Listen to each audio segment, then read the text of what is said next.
Hi అండి, అందరూ ఎలా ఉన్నారు? నేనైతే చాలా బాగున్నాను. మీరందరూ కూడా బాగుండాలని మనస్ఫూర్తిగా కోరుకుంటున్నాను. మరో మంచి వీడియోతో మీ ముందుకైతే వచ్చేసానండి. ఈరోజు ఈ వీడియోలో అద్దె ఇంటి గృహప్రవేశం ఏ విధంగా చేయాలి, ఇల్లు ఏ రోజున మారాలి, గృహప్రవేశానికి కావాల్సిన వస్తువులు ఏంటి అనే పూర్తి విషయాలను తెలియజేస్తానండి. నేను తెలుసుకున్న విషయాన్ని మీతో షేర్ చేస్తున్నానండి. అద్దె ఇంటి గృహప్రవేశానికి ముహూర్తాలు అవసరం లేదండి. సొంత ఇంటి గృహప్రవేశానికి మాత్రమే ముహూర్తాలు కావాలి. మంగళవారం, అమావాస్య, అష్టమి, నవమి తిథులు కాకుండా మంచి రోజు అయితే చాలు. మంచి తిథి ఉంటే చాలండి, అద్దె ఇంట్లో గృహప్రవేశం చేసుకోవచ్చు. ఇల్లు మారుతామని అనుకున్న ముందు రోజే ఇంటిని శుభ్రంగా క్లీన్ చేసుకోవాలి. బూజు దులిపి శుభ్రంగా కడుక్కోవాలి. ఇలా శుభ్రం చేసుకోవడానికి మంచి రోజు అవసరం లేదండి.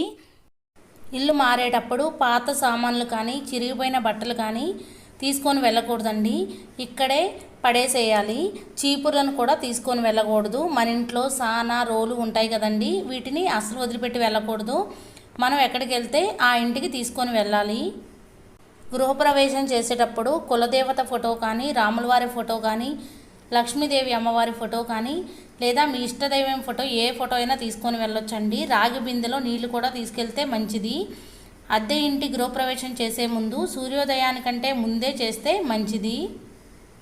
గృహప్రవేశం చేయడానికి కావలసిన పూజా సామాగ్రి: పసుపు, కుంకం, అక్షింతలు, గంధం, అగరవత్తులు, దీపారాధన చేయడానికి దీపారాధన కుందులు, వత్తులు, నువ్వుల నూనె, హారతి కర్పూరం, హారతి ప్లేటు, గడప మీద వేయడానికి నవధాన్యాలు, స్వామివారికి పూజ చేయడానికి పువ్వులు, పువ్వుల మాల, 2 కొబ్బరికాయలు, ఒకటి స్వామివారి దగ్గర కొడతానికి, గడప దగ్గర కొడతానికి, పరమాన్నంలో వేయడానికి బెల్లం, బియ్యం, కందిపప్పు, యాలుకలు, డ్రై ఫ్రూట్స్, పాలు, గిన్నె, గరిట, చాకు, మంచినీళ్ళు, 5 నిమ్మకాయలు, గడప మీద ముగ్గు వేయడానికి బియ్యం పిండి, పొయ్యి, వేస్ట్ క్లాతులు 2. గృహప్రవేశం చేసేటప్పుడు తప్పకుండా తీసుకొని వెళ్ళాల్సిన వస్తువులు: మజ్జిగ కవ్వం, కల్లుప్పు, పెరుగు. సొంత ఇంటి గృహప్రవేశం చేసిన తర్వాత ఆ ఇంట్లో నిద్ర చేయాలండి. అద్దె ఇంట్లో అయితే నిద్ర చేయడం కుదిరితే చేయొచ్చు, కుదరకపోతే పర్వాలేదండి. ఒకవేళ గృహప్రవేశం అయిన తర్వాత నిద్ర చేయాలి అనుకుంటే కావలసినవి దిండ్లు, చాప, దుప్పట్లు, కొత్త బట్టలు, పూజా సామాగ్రి అన్నీ తీసుకొని వెళ్ళాలండి. ముత్తైదుల్ని 3 కానీ 5 కానీ పిలిచి గృహప్రవేశం చేసుకుంటే చాలా మంచిది. అద్దె ఇంటి గృహప్రవేశం ఎలా చేయాలంటే, భర్త రాముని ఫోటో తీసుకొని పురోహితులు చూపించిన టైంకి మొదటి గుమ్మం వద్ద కొబ్బరికాయని కొట్టాలండి. ఇంట్లో ఆడపడుచు ఉంటే ఆడపడుచు చేత గడప దగ్గర పూజ చేయించుకోవాలి. ఒకవేళ ఆడపడుచు లేకపోతే మీరైనా చేసుకోవచ్చు. ముందుగా గడపకి పసుపు రాసి కుంకుమ బొట్లను పెట్టి బియ్యం పిండితో ముగ్గు వేసుకోవాలి. తర్వాత గుమ్మం మీద నవధాన్యాలు, పువ్వులు, అక్షింతలు వేసి నమస్కారం చేసుకోవాలి. తర్వాత కొబ్బరికాయను కొట్టి గుమ్మానికి అటు ఇటు పెట్టుకోవాలి. కొబ్బరికాయ కొట్టిన తర్వాత ఆ నీటిని గడప మీద పోయకూడదండి.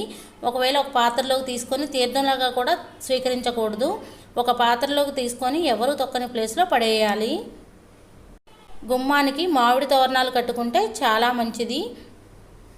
కొంతమంది గుమ్మడికాయను కూడా తెచ్చుకుంటారండి. గుమ్మడికాయ కట్టుకుంటే చాలా మంచిది.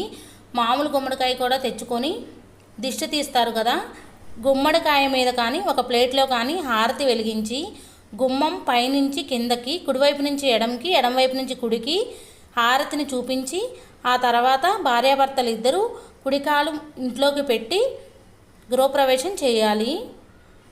గుమ్మానికి బంతిపూల మాల వేస్తే చాలా మంచిది. నిమ్మకాయల్ని కుచ్చి గుమ్మానికి కడితే చాలా మంచిదండి. ఎలాంటి దిష్టి తగలకుండా ఉంటుంది. ఈ విధంగా గడప దగ్గర పూజ కంప్లీట్ అయిన తర్వాత ఒకవేళ పూజ గదిలో కూడా గుమ్మం ఉంటే పూజ గది గుమ్మం దగ్గర కూడా ఈ విధంగా పూజ చేసుకోవాలి.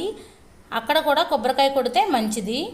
ఒకవేళ పూజ గది గుమ్మం లేకపోతే చేయనవసరం లేదండి. పూజా మందిరంలో పూజ చేసుకోవాలండి. స్వామివారికి పూలమాల ఉంటే వేసుకోవచ్చు, లేదంటే విడిపూలతోనే పూజ చేసుకోవచ్చండి. తర్వాత పాలు పొంగించుకోవడం కోసం పొయ్యికి పసుపు రాసి కుంకుమ బొట్టు పెట్టి బియ్యం పిండితో ముగ్గు వేసుకోవాలండి. ఒక పుష్పం కూడా పెట్టాలి పొయ్యి దగ్గర. తర్వాత పాలు పొంగించడం కోసం ఒక గిన్నెకి కూడా పసుపు రాసి కుంకుమ బొట్లు పెట్టి పాలు పోసి పొయ్యి మీద పెట్టుకోవాలి. పాలు ఏ దిక్కునైనా పొంగొచ్చు. 3 సార్లు పొంగనివ్వాలి. పరమాన్నం తయారైన తర్వాత పూజా మందిరంలో పూజ చేసుకొని ఉంటాం కదండి, స్వామివారి దగ్గర అమ్మవారి దగ్గర ప్రసాదం పెట్టి నమస్కారం చేసుకోవాలి. మన ఇంటికి వచ్చిన అతిథులకు ముత్తైదువులకు పసుపు రాసి కుంకుమ బొట్టు పెట్టి గంధం రాయాలి. పసుపు సూత్రాలకు రాసుకోవడానికి ఇవ్వాలి. తాంబూలం ఇస్తే చాలా మంచిది. మనం గృహప్రవేశం చేసేటప్పుడు పెరుగు, కల్లుప్పు, కవ్వం తెచ్చాం కదండి, అవి ఇంట్లోనే పెట్టాలి. ఈ విధంగా గృహప్రవేశం చేసుకుంటే మనకి చాలా మంచి ఫలితం ఉంటుందండి. మన ఇల్లు ప్రశాంతంగా ఉంటుంది. నేను తెలుసుకున్న విషయాన్ని మీతో షేర్ చేశానండి. మరిన్ని వీడియోస్ కోసం మన ఛానల్ని సబ్స్క్రైబ్ చేయండి. నా ఈ వీడియో మీకు నచ్చిందని అనుకుంటున్నాను, ఎంతో కొంత యూజ్ అయిందని అనుకుంటున్నాను. ఒకవేళ నచ్చితే లైక్ చేయండి, షేర్ చేయండి, కామెంట్ చేయండి ఫ్రెండ్స్. కొత్త వారు ఎవరైనా మన ఛానల్ చూస్తున్నట్టయితే సబ్స్క్రైబ్ చేసుకోండి. పక్కనే ఉన్న బెల్ ఐకాన్ యాక్టివ్ చేసుకోవడం ద్వారా నేను పెట్టే ప్రతి వీడియో నోటిఫికేషన్ మీ దాకా చేరుతుంది. Thank you for watching. Bye అండి.